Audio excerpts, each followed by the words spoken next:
Particle of mass 0.2 kg is moving in one dimension under a force that deliver a constant power 0.5 watt. मतलब जो power आ रहा है इसके इसमें बोल रहा है 0.5 वाट है, इसमें कुछ सोचना ही नहीं हमें, पावर इतना है. If initial speed of particle is zero, particle के पास जो इनिशियल स्पीड थी वो जीरो थी, ठीक है. अब बोल रहा है, क्या बोल रहा है, the speed after 5 second this, 5 second के बाद पार्टिकल के पास स्पीड क्या होगी. ट्राई कर सकते हो क्वेश्चन को. पार्टिकल का मास है 0.2 kg. क्या इस क्वेश्चन को ट्राई कर सकते हो. पार्टिकल का मास है 0.2 kg. ये बोल रहा है पार्टिकल का मास 0.2 kg है, वन डायमेंशन मूव कर रहा है. फोर्स उस पर जो लगता है जब उसकी पावर कितनी आ रही है, इतनी आ रही है. हमें क्या पता है, हमें पता है पावर क्या होता है, work done by unit time, यानी कि वर्क डन क्या होता है, पावर इनटू टाइम. दूसरा वर्क डन क्या होता है, चेंज इन काइनेटिक एनर्जी. अगर सिस्टम के पास initial energy, initial velocity zero थी तो उसके पास फाइनल वेलोसिटी मान लो v थी, तो half mv² minus half mv0² को मैं लिख सकता हूँ पावर इनटू टाइम. अब एज वी नो उसके पास इनिशियल वेलोसिटी जीरो थी तो ये तो ज़ीरो हो गया, यानी कि मैं बोल सकता हूँ हाफ mv² किसके बराबर होगा, पावर इनटू टाइम होगा.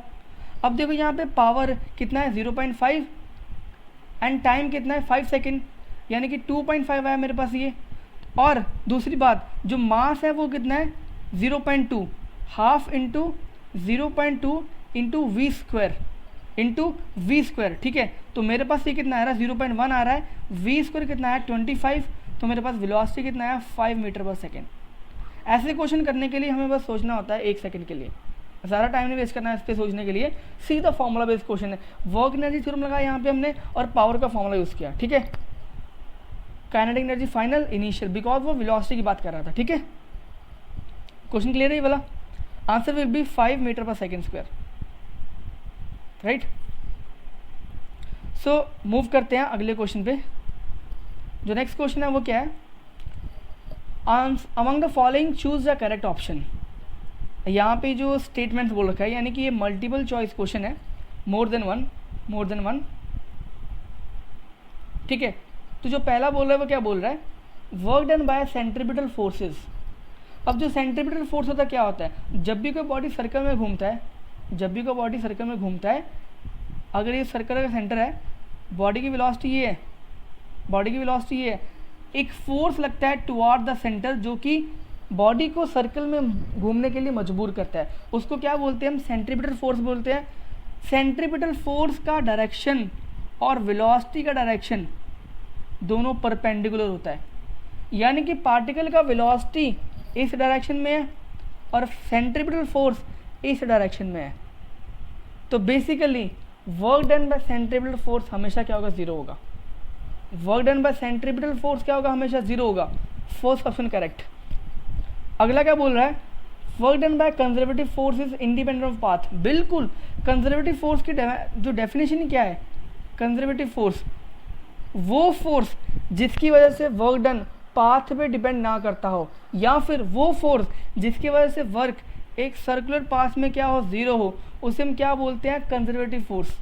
क्या बोलते हैं उसको, conservative force. According to definition second option भी सही है. Area under force displacement curve give work. अगर मेरे पास फोर्स और डिस्प्लेसमेंट का कर्व है, as we know area under curve क्या होता है, एफ इंटू डी होगा. Area under curve F into D, force का डायमेंशन क्या होता है, और एज वी नो वर्क का फॉर्मूला क्या होता है, फोर्स इंटू डिस्प्लेसमेंट. तो हाँ, ये भी क्या होगा, सही होगा. तीनों सही. Last option, the product of pressure and volume है सेम डायमेंशन. प्रेशर क्या होता है, force over area into volume, यानी कि वॉल्यूम क्या होता है, एरिया इंटू लेंथ. तो क्या हमें दिख रहा है कि फोर्स इंटू लेंथ की जो डायमेंशन है वो फोर्स के बराबर हो ही नहीं सकती. ये बेसिकली किसका डायमेंशन है, ये वर्क डन का डायमेंशन है, ये वर्क का या एनर्जी का डायमेंशन है, pressure into volume. Option D is wrong. A B C are correct. Okay, A B C are correct for this question. अगला क्वेश्चन आता है हमारा. अगला क्वेश्चन देखो क्या है, ball is thrown vertically downward from a height of 20 meter. एक हमारे पास हाइट थी 20 मीटर, जिससे हमने एक बॉल को फेंका. ये हाइट कितनी थी, 20 मीटर. हमने बॉल को फेंका, बॉल के बाद जब फेंका हमने उसके पास इनिशियल वेलोसिटी थी v0। ये बोल रहे हैं कि जब बॉल यहाँ पे टकराती है ना फिर वो बाउंस बैक करती है और सेम हाइट पे रीच करती है।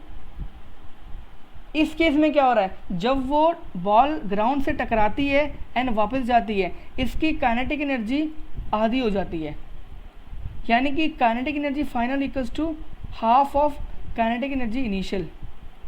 मतलब half of kinetic energy initial, मतलब हम ऐसा बोल सकते हैं kinetic energy final by kinetic energy initial क्या आ रहा है, बाय काइनेटिक एनर्जी इनिशियल क्या आ रहा है मेरे पास 1/2 आ रहा है।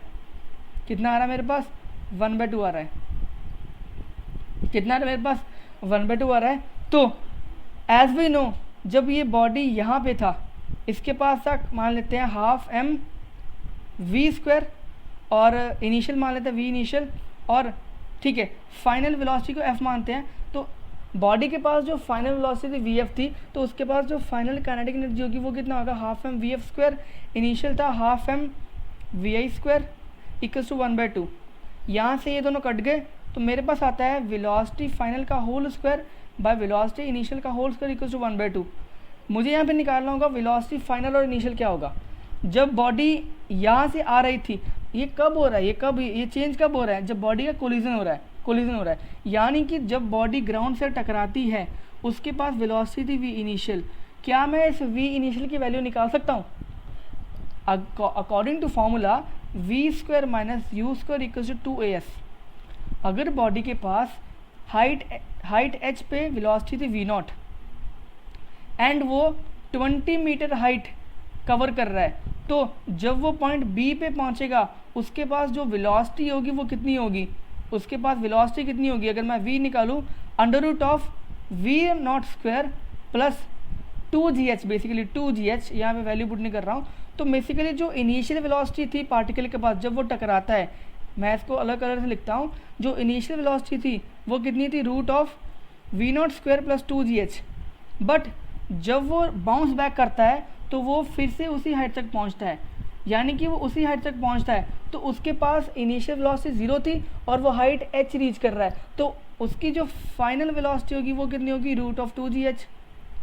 हमने इन दोनों को यूज़ किया इस इक्वेशन में, तो मेरे पास क्या आएगा, अगर मैं इसके लिए अलग स्लाइड यूज़ करूं या मैं ठीक है इसको इरेज कर दूं या मैं इसको इरेज कर दूं और यहाँ पे करूं इसको, तो मेरे पास क्या आता है, मेरे पास आता है 2gh by v0² plus 2gh is equals to 1/2 equals to 1/2 और फिर आ जाएगा 4gh equals to v0² plus 2gh। तो मेरे पास क्या आएगा v0² इक्वल्स टू 2gh। यहाँ से आप वैल्यू निकाल सकते हो, v0² कितना है 2gh, तो v0 कितना आएगा √of 2gh, 2 कितना है 2, 10, हाइट कितना है 20, 400 आ रहा है, तो v0 कितना आएगा 20 मीटर पर सेकेंड।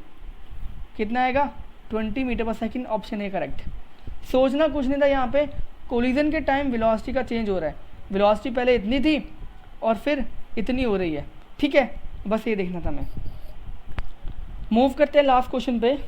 लास्ट क्वेश्चन बोल रहा है particle is acted by a force of this, ये फोर्स है which is equals to kx, particle पे लग रहा है, ठीक है लग रहा है। k is positive constant if potential energy at x equal to 0 is 0, ठीक है। पार्टिकल के पास पार्टिकल पे फोर्स लग रहा है इतना, as we know force equals to kx है, ठीक है। फोर्स क्या होता है माइनस du/dx होता है, माइनस du/dx होता है, तो मैं du को क्या लिख सकता हूँ माइनस ऑफ kx dx। ये 0 से मान लेते हैं पार्टिकल जा रहा है x तक जा रहा है, ठीक है x तक जा रहा है, तो मेरे पास दोनों को करूँगा इंटीग्रेट, तो मेरे पास जो पोटेंशियल एनर्जी आती है वो कितनी आती है हाफ kx², ठीक है। हाफ kx² क्या आती है मेरे पास पोटेंशियल एनर्जी आती है, ठीक है। बिकॉज उसने बोला ना कि 0 पे पोटेंशियल 0 थी, तो मैंने 0 पे 0 रखी, तो मेरे पास जो पोटेंशियल एनर्जी आ रही है वो कितनी आ रही है हाफ kx², कब x पे। अब देखो इसका ग्राफ कौन सा होगा x के साथ, बस इतना देखना है। स्लोप नेगेटिव, यानी कि ग्राफ अगर हम देखें नेगेटिव है एंड ग्राफ एक पैराबोलिक है, नेगेटिव भी है और parabolic, option number B will be correct, option number B will be correct. तो आज